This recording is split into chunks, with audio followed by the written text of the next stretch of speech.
Asambleísta de Creo. Asambleísta, buenos días. Muy buenos Bienvenido días, a nuestro programa. Bueno, muchas críticas ha recibido la Asamblea Nacional y los asambleístas por haber pues tenido en sus manos el proyecto de crecimiento económico y haberlo archivado, como muchos sectores solicitaban, pero no haber presentado ninguna alternativa en consenso.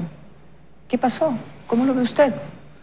Bueno, nuestra obligación como asambleístas es justamente eso, legislar, presentar argumentos, propuestas, ver qué es lo adecuado para el pueblo ecuatoriano, para la mayoría de los ecuatorianos y qué es lo perjudicial.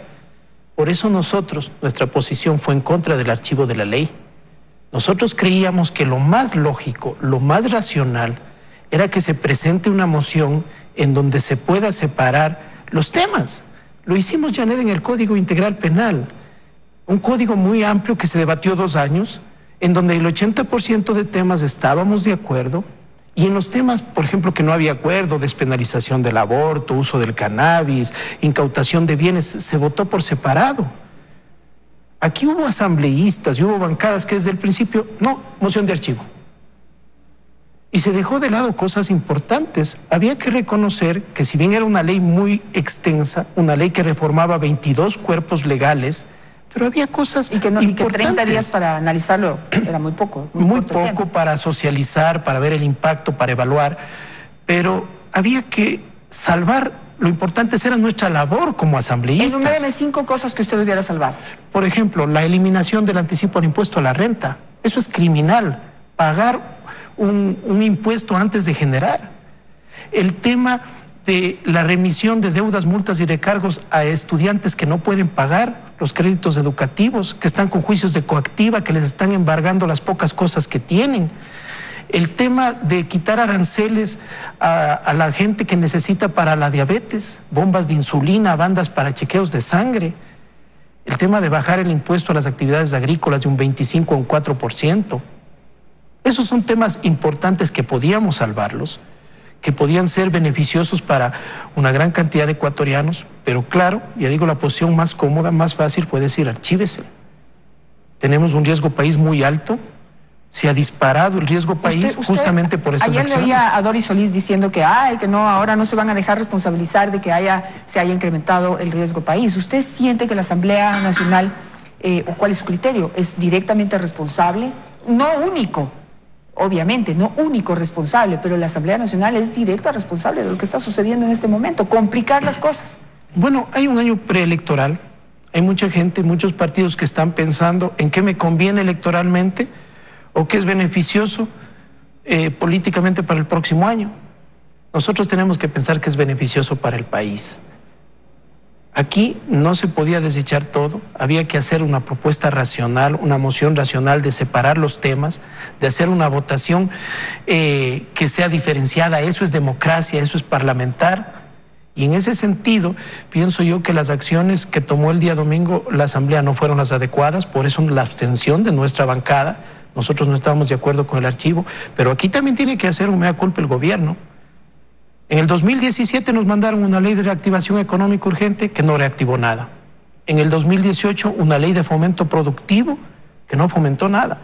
Ahora nos mandan esta ley de crecimiento económico y el gobierno tiene que entender que el Ecuador no es un experimento para cada año estarnos mandando una ley económica urgente. Ahora las cosas están transparentes. Es un proyecto de reforma tributaria con efecto recaudador. Son 700 millones de dólares, 600 ahora dijo el ministro, algo más de 600 millones lo que se va a lograr recaudar. Tal cual, eso es. Los más ricos tienen que pagar más y esa es la propuesta. ¿Usted está de acuerdo con eso? Bueno, hay que analizar ya cuando venga oficialmente, cuando esté dentro de la Asamblea hay que hacer un análisis. Nos preocupa ciertas cosas sobre ese tema. Ayer el ministro estuvo en la Comisión de Desarrollo Económico, donde yo estuve presente, nos habló, por ejemplo, de las necesidades de financiamiento, nos habló del déficit, nos preocupa realmente ciertas cosas. Por ejemplo, el déficit nos habla de unos 3.300 millones de dólares, pero no se toma en cuenta que para que se cumpla ese déficit que supuestamente ha bajado, hay que concesionar o monetizar, le llaman, 2.000 millones de dólares en bienes del Estado. Se habla de una posible venta de CNT, de un tema de las hidroeléctricas, del Banco del Pacífico, meras expectativas. Y si eso no se da, Janet y estimados ecuatorianos, no van a ser 3.300 millones de déficit, más los 4.000 millones de dólares de amortización de deuda pública, y esos 2.000 millones de dólares sería casi 9.000 millones.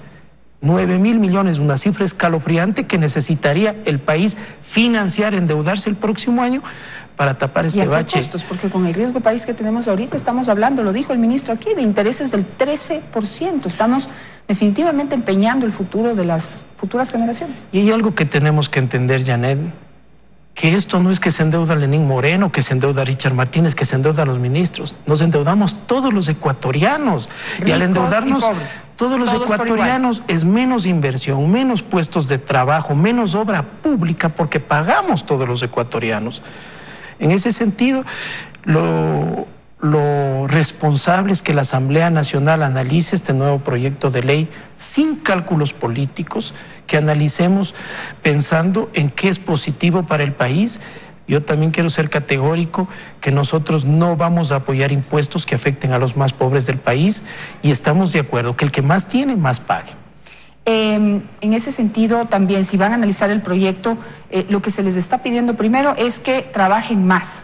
Y segundo, que presenten alternativas. Pues si es que ven algún impuesto que no es viable, no es conveniente, porque quizá golpea a una clase económica y social que no puede pagar, presenten una alternativa, porque si van a presentar una alternativa que no recauda 600 sino 300, tampoco estamos haciendo nada. Pues se ganan las glorias para ganar votos, pero no para resolver la crisis que estamos enfrentando en este momento. De acuerdo, Janet, nosotros como bancada presentamos 130 observaciones por escrito en las intervenciones y mediante nuestros 2 miembros de la Comisión de Régimen Económico, y los que pidieron el archivo. Y le dejo, Janet, le voy a dejar una documentación a que revise cuántas veces no fueron a la comisión, mandaron a los alternos, y desde el primer debate decía archívese, para que revise quiénes son los que trabajaron y no trabajaron dentro de ese análisis de la ley económica urgente que envió el presidente de la República. Por eso es que la gente dice que también, así como le piden que se meta la mano al bolsillo,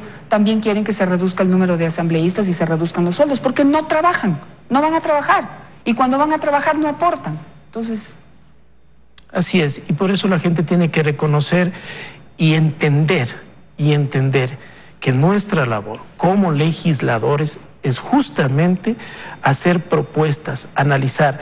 Le escuché hace minutos decir al ministro, ellos presentaron 400 artículos, algo muy extenso, muy difícil, pero para eso estábamos, para trabajar tarde, mañana y noche y fines de semana y hacer un análisis responsable en beneficio del pueblo ecuatoriano. Así que no había nada por qué celebrar. No, celebraron de la manera más ridícula. Absolutamente. Celebrar que el país ahora sea un país el menos atractivo de la región para invertir después de Venezuela, eso no es razón para celebrar. Con eso me quedo. Gracias, Homero Castañeda, por estar esta mañana con nosotros. Esperamos a ver entonces cuál será la propuesta que envía el gobierno nacional y de qué manera la pueden abordar y tratar los asambleístas. Hasta aquí los desayunos de 24 horas. A continuación, los